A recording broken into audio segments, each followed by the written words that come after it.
Bonjour mes multipotentiels, je suis Lanzi Fekam, coach, auteur, consultant IAES en management et organisation. Alors bienvenue sur ma chaîne YouTube, on aura désormais la prime chaque vendredi d'avoir une vidéo sur notre chaîne et afin de partager avec vous du contenu qui grandit, du contenu qui fait grandir. Alors aujourd'hui je suis parler avec vous d'un sujet qui ma foi semble important, peut-être négligeable pour beaucoup mais très important. On va parler aujourd'hui de l'habitude. Il est pour coutumier en général d'entendre des phrases sur l'habitude, d'entendre des citations sur l'habitude et autant d'éléments qui en quelque sorte valorisent l'habitude ou du moins met en avant la notion d'habitude. Et à ce propos, William James disait « Notre vie n'est que le résultat des habitudes ». Notre vie n'est que le résultat des habitudes. D'ailleurs, il y a eu des études, il y a eu des différentes philosophies autour de la notion d'habitude. Et on peut donc comprendre qu'au quotidien, nous avons en réalité des habitudes que nous développons, des habitudes que nous mettons en exergue et des habitudes que nous implémentons. Nous sommes nés dans un monde peut-être où l'interaction est la chose la plus dominante. C'est-à-dire qu'on est obligé d'aller au contact des personnes. Et dans cette mouvance, on est obligé en quelque sorte de se frotter aux autres. Et nos interactions en général résultent de ce qu'on appelle donc les habitudes.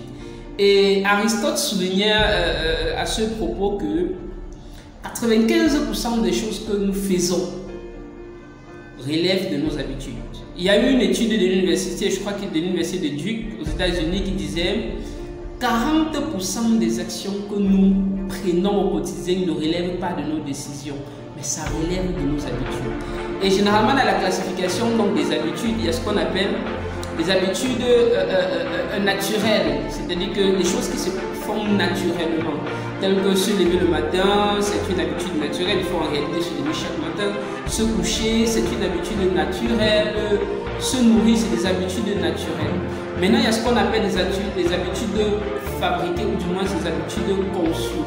Et il y a des études qui ont poussé très loin en disant qu'il vous faut 90 jours pour développer une habitude. Il vous faut 90 jours pour développer une habitude. Ça veut dire que si vous voulez acquérir une nouvelle habitude, vous devez vous développer sur 90 jours. Si vous voulez acquérir une habitude de sport, par exemple, vous devez faire le sport maximum 90 jours.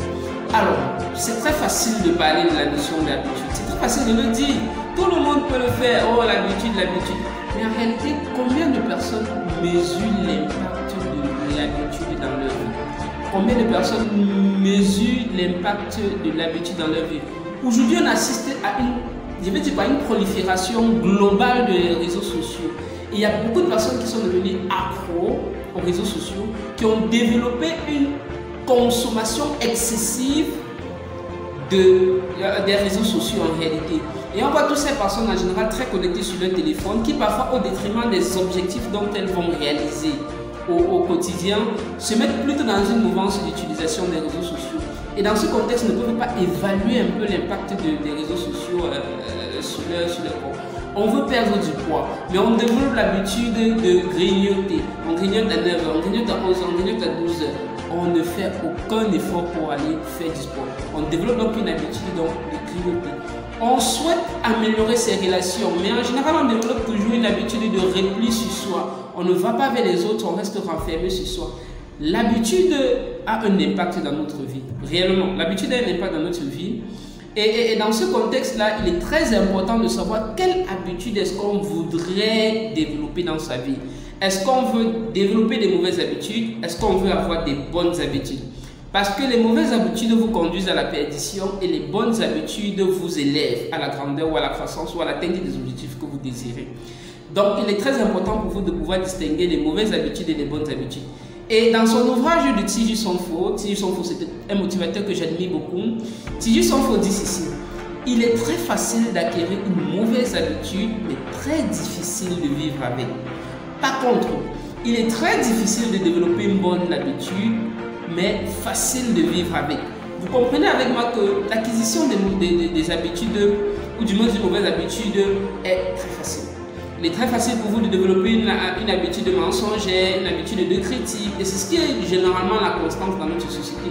Des personnes qui critiquent, des personnes qui insultent, des personnes qui ont des habitudes défaitistes. Parce qu'il est très facile pour vous de changer de côté.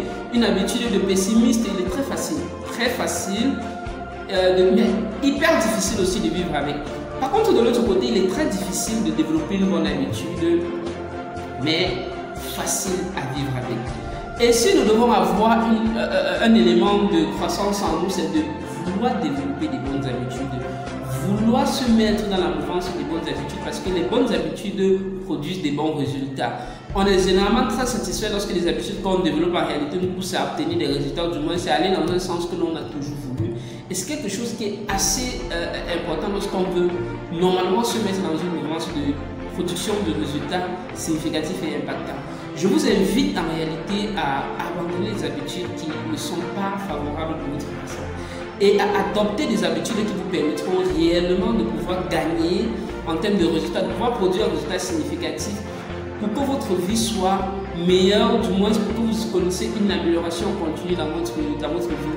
Il est très important pour vous de réaliser, ou du moins de développer des habitudes gagnantes. Il est très important parce que ça aura un impact significatif pour vous et vous-même vous serez très admiratif de votre résultat.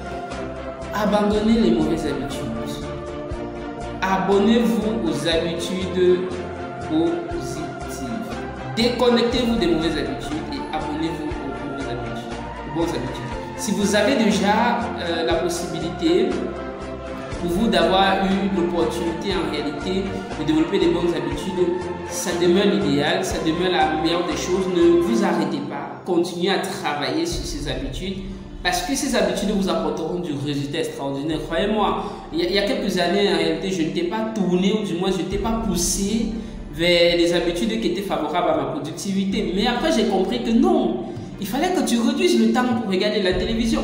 J'étais un accro à la télévision et aujourd'hui ça fait 6 ans que je regarde la télévision. Du moins que je n'y prête plus vraiment attention à la télévision parce que j'avais cette habitude de consommation de télévision excessive qui faisait en sorte que je pouvais m'asseoir le matin, je me levais juste à 15 h parce que je devais regarder tous les éléments, tous les contenus, ici à gauche, ici à droite. J'avais compris que ces habitudes ne pouvaient pas être favorables pour moi, alors j'ai laissé ça de côté. J'avais des habitudes qui ne me poussaient pas à produire un certain type de résultats. J'ai donc décidé pour moi de développer des habitudes qui m'ont permis en réalité d'atteindre un certain type de résultats. Et généralement, lorsque je fais des accompagnements ou lorsque j'accompagne des personnes qui souhaitent aussi eux-mêmes acquérir des habitudes, on met en place une liste des habitudes à abandonner, on met en place une liste des habitudes à adopter. Et on dit comment est-ce qu'on fait pour atteindre ces nouvelles habitudes? Quelles sont les choses à faire? Quelles sont les choses à faire? Quelles sont les choses à améliorer pour acquérir des bonnes habitudes? Et je vous invite vous-même à le faire. Donc, une des habitudes que vous allez développer déjà aujourd'hui, c'est de vous abonner, de partager ma vidéo, d'inviter plusieurs personnes aussi et de commenter en bas pour que cette vidéo soit vue par plusieurs personnes parce que j'estime qu'elle serait importante pour d'autres personnes. Alors, n'hésitez pas vraiment à vous abonner à ma chaîne et comme je vous ai dit, adoptez des habitudes qui vous feront grandir. Adoptez des habitudes qui vous donneront du résultat et adoptez des habitudes des gagnants, des champions, des vainqueurs parce que vous êtes des multipotentiels et que chaque résultat compte. La vie est un combat. Développez des habitudes qui vous permettront de gagner. À chaque jour se construit sa légende, construis la tienne.